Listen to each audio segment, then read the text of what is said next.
இந்த உலகத்தில் மனித சக்தியை மீறிய தெய்வ சக்திகள் உறையும் இடங்கள் உண்டு.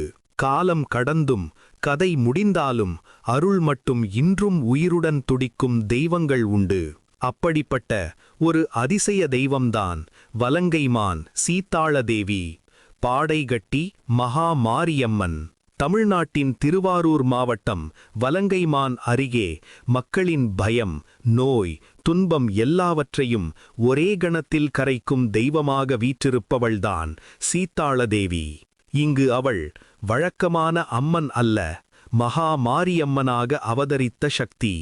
புராணங்கள் சொல்வது என்ன தெரியுமா? ஒரு காலத்தில் இந்த பகுதியை அபாயகரமான நோய்கள், காய்ச்சல், அம்மை, வெப்ப நோய்கள் மக்களை கொடூரமாக வாட்டிய காலம். அப்போதுதான் மக்களின் அழுகுரலை கேட்டு ஒரு சக்தி மண்ணில் அவதரித்தது.